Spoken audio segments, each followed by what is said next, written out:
des organismes vivants modifiés.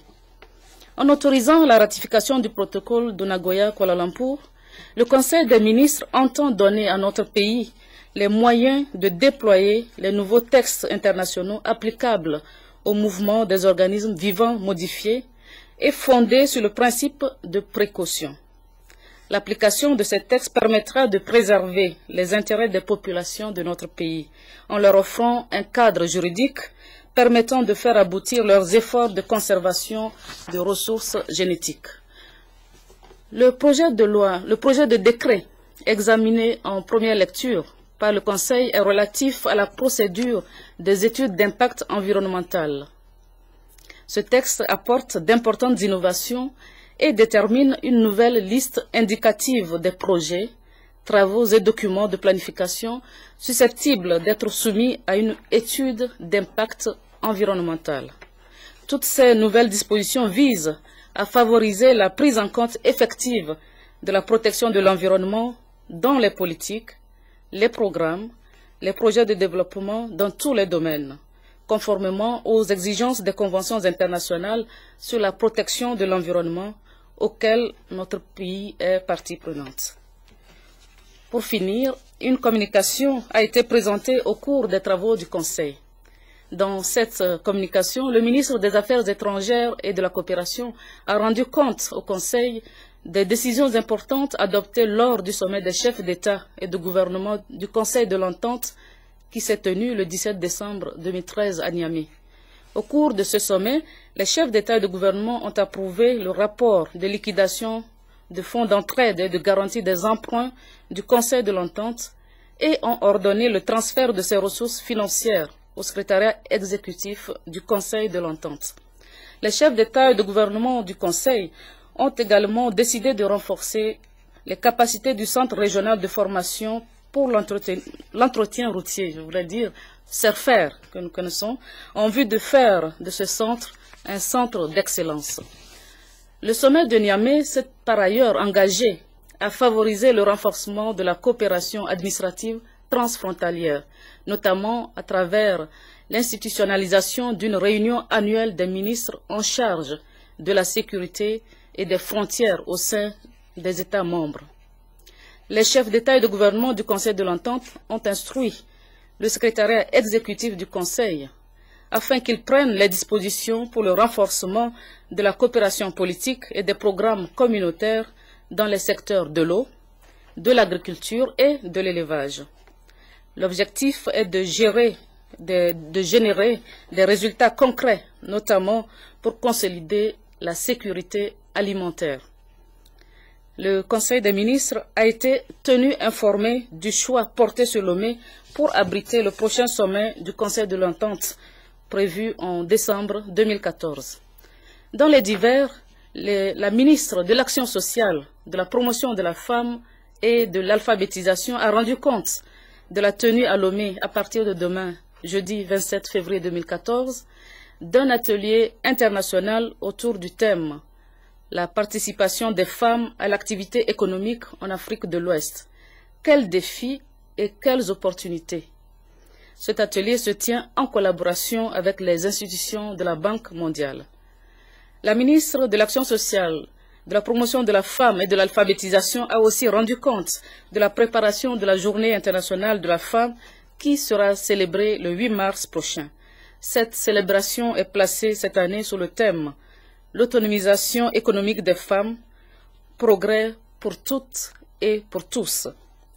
Toujours au titre des divers, le ministre de l'Agriculture, de l'Élevage et de la Pêche a rendu compte au Conseil de l'atelier national de la transhumance organisé du 12 au 14 février 2014 à Blita.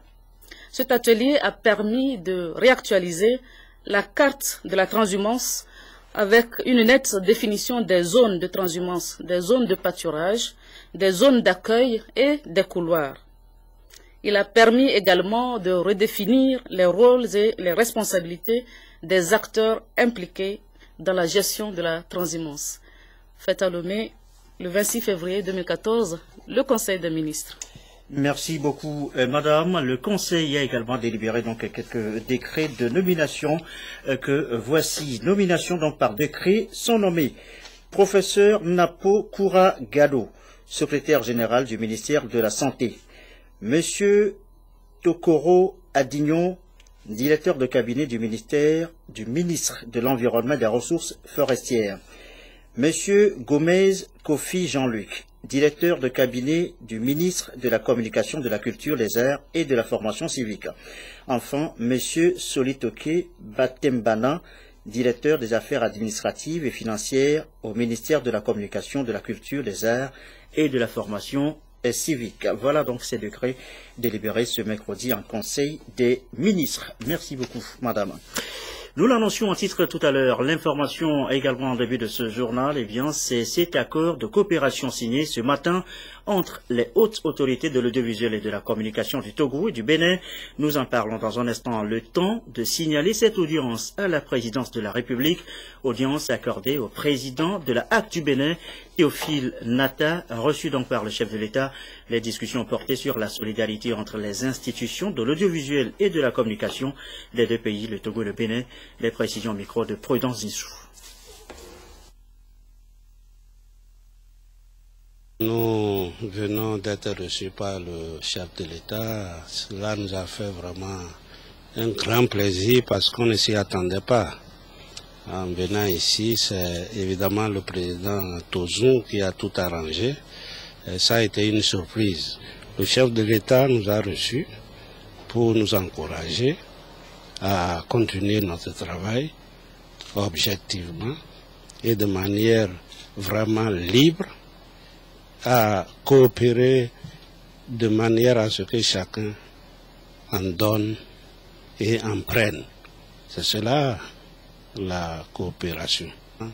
Nous avons été comblés de savoir qu'il suit de près tout ce que nous faisons, qu'il nous encourage et que avec nous, ils cherchent tous les formes d'amélioration pour un meilleur fonctionnement des institutions.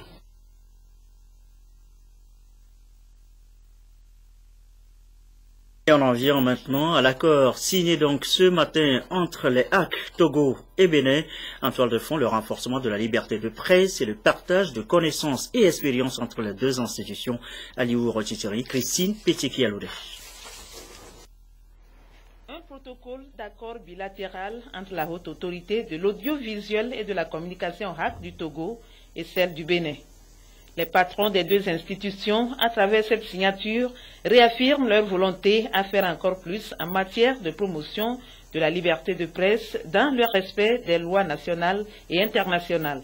Ils s'engagent aussi à développer toute initiative en vue d'un élargissement des bonnes pratiques en rapport avec la régulation des médias et la garantie de la liberté d'expression et de communication. Le rôle de la régulation, ce n'est pas la répression, c'est d'abord la protection, le renforcement de la presse dans un pays pour la consolidation de la démocratie. C'est d'abord cela. Et pour le faire, comme c'est un domaine très sensible, il faut des échanges d'expériences réellement. Nous avons voulu tout simplement concrétiser et matérialiser ce que nous avons toujours fait ensemble. Il s'agit tout simplement de faire en sorte que les connaissances que nous partagerons entre nos deux institutions puissent profiter aux journalistes, puissent profiter à tous ceux qui sont donc dans le monde des médias. Toujours pour leur meilleur fonctionnement selon les termes de cet accord, les deux institutions vont se soutenir mutuellement dans le renforcement de leurs capacités en ressources humaines, techniques et matérielles. Tout document ou travail novateur nécessaire au développement de chacun des deux organes de régulation fera l'objet d'échanges. Les deux présidents ont invité les responsables des différents organes à jouer leur partition pour mieux informer et éduquer les populations. Voilà un accord qui traduit également la bonne santé de la coopération au plus haut niveau entre le Togo et le Bénin. D'Apaon, Kara, Sokole, c'est un véritable périple que Adi Otetayasseur a entrepris avec, dans les chefs-lieux des régions, objectif pour le ministre de l'économie et des finances, présenter les 4 commissaires de l'OTR, Office togolais des recettes, au service des douanes et impôts. Mission accomplie donc hier à Sokole sur place, la correspondance de Lamarck Bojona. L'Office togolais des recettes initié par le gouvernement depuis 2008 poursuit son chemin avec la nomination des 4 commissaires chargés de coordonner les activités de cette institution. Le ministre de l'économie et des finances, à la tête d'une délégation, sillonne les régions du pays pour la présentation de ces commissaires au personnel des douanes et des impôts. Nous avons été très heureux de présenter le commissaire général qui a été nommé à l'issue d'un processus d'appel à candidature. Nous en avons fait autant pour les 3 commissaires qui ont été recrutés à partir d'un concours et nous avons fait le point du reste des diligences qui restent à effectuer pour que l'Office togolais des recettes soit opérationnel. À Sokode, pour le compte de l'étape de la région centrale, le ministre Adi Otetayasseur des Finances et de l'économie, après la présentation des différentes étapes de l'OTR, a expliqué à l'auditoire le bien fondé de cette institution. L'un des avantages de la mise en place de l'Office, c'est la mobilisation accrue des recettes et puis la fourniture des prestations de qualité aux contribuables. Juste pour les encourager, juste pour encourager le secteur informel à venir vers le secteur formel. Nous sommes en train d'aller à travers l'Office togolais des recettes à l'assaut des niches fiscales qui se cachent. Nous sommes en train, à travers de l'Office togolais des recettes, en train de lutter contre l'évasion fiscale. L'objectif poursuivi, c'est de faire en sorte que beaucoup de ressources rentrent dans les caisses de l'État, pour lui permettre de financer la demande sociale qui ne cesse de s'accroître de jour en jour. Les questions et réponses relatives au fonctionnement de l'ETR ont permis aux uns et aux autres d'avoir une idée claire du changement qui sera opéré dans les jours à venir au sein des services des impôts et des douanes. Il est prévu que tous les organes de l'ETR soient opérationnels à partir d'avril prochain. L'OTR, l'Office togolais des recettes, fait partie des réformes entreprises par le gouvernement togolais pour soutenir l'économie nationale. Dans la même dynamique, il avait été lancé, souvenez-vous, le processus de privatisation des banques. Conséquence, plusieurs banques s'installent donc au Togo. Question ce soir, la prolifération des banques au Togo, est-ce un atout ou y a-t-il des inconvénients pour l'économie nationale? Les éclairages, Mathias Toulou. De l'État, des banques poursuit son petit bonhomme de chemin. Après la BIA qui est passée dans le groupe marocain Attijari Wafa Bank, c'est la Banque togolaise de développement BTD qui est phagocytée par le groupe bancaire Orabank. Au moment où les discussions se poursuivent par rapport à la privatisation de la Banque togolaise pour le commerce et l'industrie BTCI et l'Union togolaise de banques UTB, de nouvelles banques commerciales et privées se bousculent à nos portes et d'autres se sont déjà installées, entre autres Diamond Bank ou encore Bank of Africa BOA. Face à cette effervescence visible aujourd'hui dans ce secteur bancaire, nombreux sont les Togolais qui s'interrogent sur les impacts réels de ces implantations sur l'économie nationale. Le fait de confier à des privés, on estime qu'on aura de meilleures performances au niveau donc de ces banques-là.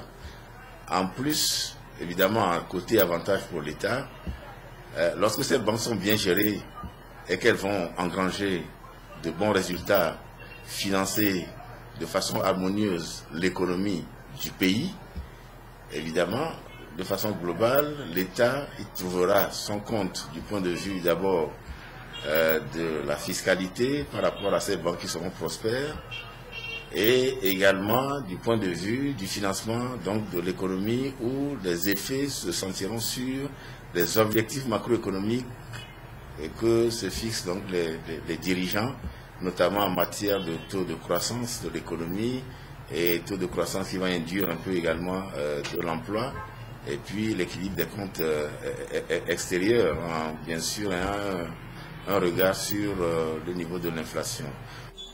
Relancer l'économie togolaise nécessite les investissements privés étrangers et les banques seront souvent plus sollicitées, surtout dans le financement des PME qui constituent plus de 80% du tissu industriel de nos pays. Une banque qui ne finance pas l'économie ne peut pas, en tant qu'intermédiaire agréé, se donner les moyens d'engranger des résultats, d'engranger donc des intérêts. Regardez un peu ce qui se fait au niveau des infrastructures routières aujourd'hui, au niveau du pays. Mais les banques sont intimement impliquées à cette opération. Les banques interviennent pour financer ces entreprises et leur donner les moyens de pouvoir exécuter dans les meilleures conditions, dans les règles de l'art, ces marchés d'État, ces marchés au niveau des infrastructures routières. Plus les groupes bancaires seront forts, mieux ils financeront l'économie. Une urgence pour les pays en voie de développement, histoire de relever aussi le taux de bancarisation dans nos États pour créer d'autres opportunités d'affaires. Même s'il y a des inconvénients, en économie libérale, il est plus judicieux de confier ces banques au privé, histoire de mieux les rentabiliser au profit de l'économie nationale. À signaler dans l'actualité ce mercredi, cette visite de terrain du ministre des Enseignements primaires et secondaires, Florent Manganao, était notamment à Niamtougou sur le chantier des écoles normales d'instituteurs. Le point sur les travaux, Nestor Moujou et notre bureau à Kara. Le PERI, Projet Éducation et Renforcement Institutionnel, a prévu la construction des écoles normales d'instituteurs ENI. Niamtougou, dans la préfecture de Dufelgou, a été choisi pour accueillir une ENI. Le chantier, dont la première pierre a été posée le 8 mars 2013, est en cours. À quel niveau se trouve-t-il? À quel rythme avance-t-il? En effectuant un tour sur le site, le ministre des Enseignements primaires et secondaires a voulu avoir une réponse à ces questions. Après l'université, l'actuelle université qui est dans les locaux de l'ancienne ENI, eh bien, il nous fallait pour chaque région, selon la politique du président de la République, mettre dans chaque région au moins une école de formation des instituteurs. Selon le marché, ce travail est prévu pour être terminé le 15 avril prochain. Selon les dires du chef chantier, eh bien, les grosses œuvres sont terminées et qu'ils mettront les bouchées doubles pour que le travail puisse être livré au plus tard à la date requise. Nous le souhaitons vivement. Le bâtiment qui est en train d'être érigé a 2 niveaux et compte plusieurs salles de cours et de bureaux. Au rez-de-chaussée, nous avons 4 salles de classe. 4 salles de classe, une administration de 7 bureaux, une batterie de sanitaires et une infirmerie. Et puis en amont, nous avons l'amphithéâtre de 320 places. Bon, à l'étage, il y a 7 salles de classe, une grande salle informatique, une grande salle pour la bibliothèque et des bureaux pour le bibliothécaire et l'informaticien. En dehors de l'ENI de Niamtougou, pour le compte de la région de la Kara, 2 autres sont en construction. Il s'agit de celle de Saute-Bois dans la région centrale et d'Adeta dans la région des Plateaux. Enseignement encore, notez que l'Université de Lomé accueille dans la seconde moitié du mois de mars la 4e édition du Forum national de coopération universitaire, les 20, 21 et 22 mars précisément. C'est ce qui ressort d'un point de presse animé cet après-midi par le comité préparatoire. Les précisions, Nathalie Paningui. Les échanges entre étudiants et enseignants, puis collaborer pour les travaux de recherche entre les universités du Togo, ce sont là quelques-uns des objectifs poursuivis par la 4e édition du Forum national de coopération universitaire qui se tiendra du 20 au 22 mars 2014 à l'Université de Lomé sous le thème « Coopérer pour l'excellence de l'enseignement supérieur au Togo ». C'est un cadre partenarial qui va permettre d'aider les établissements qui n'ont pas les moyens en ressources humaines, moyens pédagogiques et moyens matériels pour pouvoir faire de l'enseignement de bon niveau, les aider à atteindre des objectifs d'excellence du ministère de l'enseignement supérieur. Nous allons débattre de la coopération entre établissements d'enseignement supérieur et voir comment on peut, sur les programmes, sur les diplômes, l'harmonisation, la mutualisation qu'il faut mettre en place pour qu'on puisse tous ensemble avancer. Mais le forum va comporter une partie exposition avec des stands. Alors le stand pour les établissements partenaires qui sont dans la CVS, le stand sera à 50 000 francs, c'est le plus coûtant. Mais pour les autres, une société, une entreprise ou n'importe qui, personne morale ou physique qui veut prendre un stand, c'est 250 000. Le comité préparatoire de ce forum espère que ce rendez-vous de taille entre les universités publiques et privées du Togo sera davantage bénéfique aussi bien pour les étudiants que pour les enseignants. Grâce à la coopération, nous avons quand même créé la maison de l'entrepreneuriat de Lomé, qui est là sur le campus depuis quand même quelques années. L'Agence nationale pour l'emploi a créé une antenne sur le campus pour aider les étudiants à trouver des stages, pour aider au placement des étudiants. Il y a des diplômes, il y a des accords qui ont été signés pour faire des diplômes en commun avec des établissements privés. Avouez quand même que c'est une nouveauté, que des établissements de l'Université de Lomé puissent signer une convention avec, par exemple, l'IAI pour créer un master, avec d'autres établissements pour créer des licences. C'est quand même quelque chose de nouveau. Pour maintenir donc la tendance dans la culture de l'excellence, il a été signé en 2011 la Convention pour l'excellence et la valorisation de l'enseignement supérieur au Togo, CEVEST. Et dans la foulée, ce communiqué du ministre de l'Enseignement supérieur et de la Recherche, le gouvernement du Canada met à la disposition du Togo des bourses d'études au titre de l'année 2015-2016 destinées à des jeunes professionnels particulièrement méritants. Et pour postuler à cette bourse, il faut remplir les conditions que vous pourriez trouver dans le quotidien national Togo Presse. Il faut noter déjà que la moitié des bourses sera réservée aux femmes. La date limite de dépôt des dossiers de candidature est fixée au vendredi 7 mars 2014 à 17h. Il est 20h24. Autre sujet évoqué ce soir, le cancer, un sujet grave. L'information est bien, sachez que le cancer n'est pas seulement une maladie des pays riches ou des personnes âgées. Tout le monde est exposé, et quel que soit le pays, mais grâce à un dépistage précoce et à la prévention, on peut lutter contre le mal et réduire le nombre de décès qu'il engendre. C'est l'essentiel à retenir d'un colloque ouvert ce matin à Lomé sur le cancer. Edem Sosupo. Maladie non transmissible, le cancer fait de plus en plus de victimes dans les familles. Selon la base de données mondiale sur le cancer, le Togo a connu en 2012 3700 nouveaux cas de cancer et 2800 personnes en sont décédées. Le programme national de lutte contre les maladies non transmissibles pense que si en plus des mesures efficaces de prévention et de prise en charge précoce, une bonne information sur le cancer est donnée au public, des millions de vies peuvent être sauvées chaque année. Ce colloque constitue donc un cadre de relance des activités de plaidoyer et de sensibilisation sur le cancer. Le cancer, sous toutes ses formes, frappe aussi bien les hommes, les femmes, les enfants. La situation du cancer au Togo n'est pas dramatique, mais elle est sérieuse. Nous avons d'énormes problèmes par rapport au diagnostic. Nous avons également des problèmes par rapport à la prise en charge et au traitement. Mais ces problèmes, aujourd'hui, peuvent être minimisés par des actions d'information et de sensibilisation. Le cancer, lorsqu'il est découvert tôt, peut être guérissable ou curable, ou on peut prolonger véritablement la vie de celui qui en est porteur. Alors, les facteurs de risque de la plupart des cancers pédiatriques, c'est surtout des facteurs génétiques qui sont liés aux gènes même de l'enfant.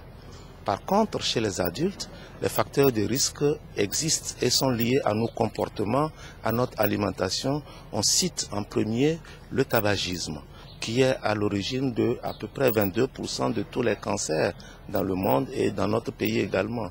Au-delà du tabagisme, il y a l'alcoolisme. Partenaire privilégié du Togo en matière de santé, l'Organisation mondiale de la santé OMS veut donc renforcer davantage son programme d'assistance pour une meilleure prise en charge des maladies non transmissibles, notamment le cancer. L'OMS veut aider le pays à mettre en place un registre de cancer. Pourquoi un registre de cancer? Ce registre de cancer permet de disposer de données factuelles, des données. Donc connaître bien la situation du pays, donc pour permettre une bonne planification de la lutte et aussi pour faire un bon plaidoyer auprès des partenaires, des autres, pour pouvoir mobiliser les ressources nécessaires face à cette lutte. La lutte anticancéreuse est rude et le gouvernement en est conscient. C'est pourquoi, du haut de cette tribune, le ministre en charge des droits de l'homme, représentant le Premier ministre, a appelé à une action concertée pour une lutte plus efficace.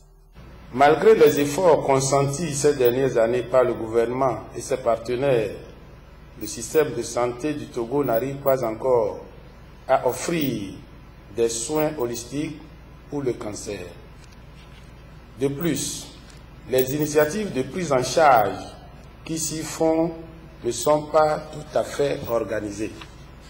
Pour gagner ce combat et relever ces défis liés à la santé publique et au développement, le Togo a plus que jamais besoin de la contribution de ses filles et fils, ainsi que de ses partenaires techniques et financiers. Le nombre de cancers dans le monde, selon les estimations, devrait doubler dans les 20 à 30 prochaines années. Les pays africains seront les plus touchés par la maladie. C'est pourquoi les acteurs de la santé et les survivants du cancer souhaitent que les stratégies de prévention et de contrôle soient revues et mieux organisées au Togo. Et retenez ce chiffre, 2800 cas de mortalité ont été recensés en 2012 au Togo. Les décès liés au cancer adultes comme enfants. Comment diagnostiquer vite le mal et quel traitement envisager à temps? Eh bien, c'est le dossier de cette édition, dossier signé Robert Poitogui avec Christine Pichikialoudi.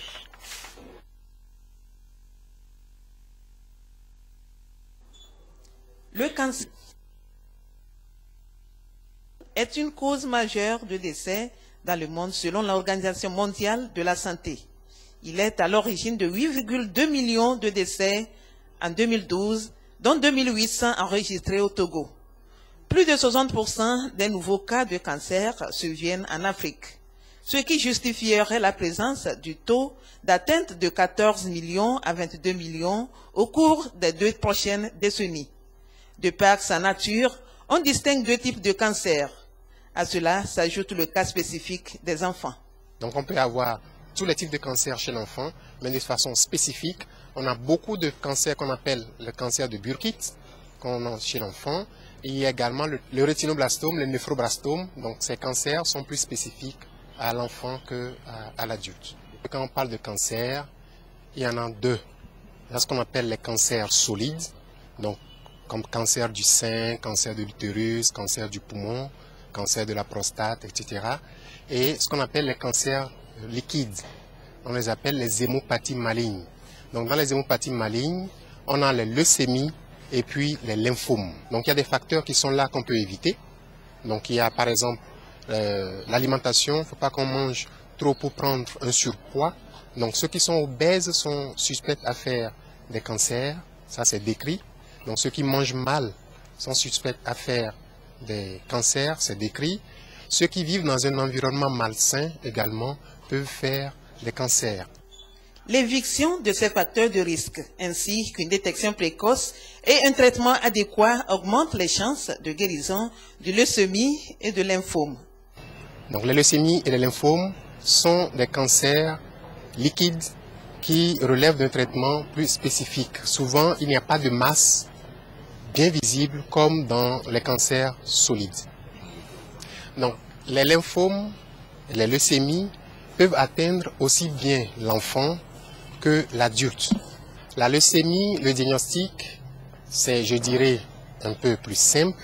C'est lorsque on fait un examen que nous appelons communément NFS, bien numération formule sanguine, ou bien encore hémogramme. Ensuite, concernant le lymphome, on va avoir des masses qui sont là et qu'on doit aller enlever. Donc, ce sont les chirurgiens qui vont enlever cette masse-là et qui vont adresser cette masse à l'anatomopathologiste qui doit analyser. Environ 30% des décès dus au cancer proviennent des attitudes comportementales et alimentaires. Le tabagisme seul entraîne dans le monde plus de 22% de la mortalité. Le Togo est le premier pays africain, selon l'OMS, à mettre en place un programme national de lutte contre les maladies non transmissibles et un plan stratégique intégré de lutte contre les maladies non transmissibles sur la période 2012-2015. Et on referme cette édition du soir. Retenez que la HAC, la Haute Autorité de l'Audiovisuel et de la Communication, instance du Togo, s'engage à coopérer davantage avec sa consoeur du Bénin. Un accord a été signé à Lomé ce matin entre les 2 institutions, accord qui inclut un partage de connaissances et d'expériences.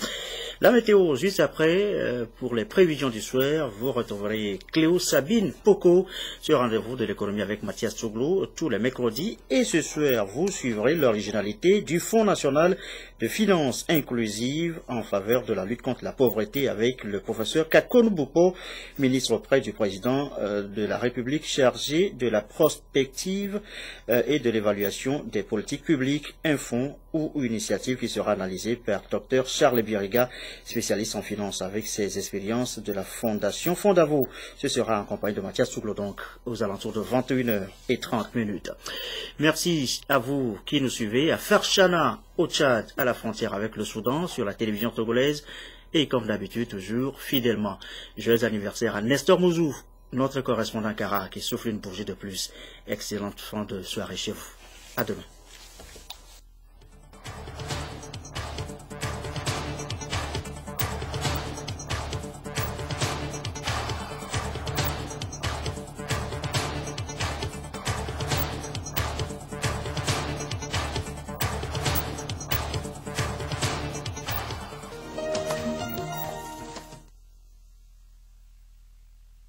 Madame, monsieur, bonsoir. Eh bien, on fait très bien accueillant cette troisième météo de la semaine.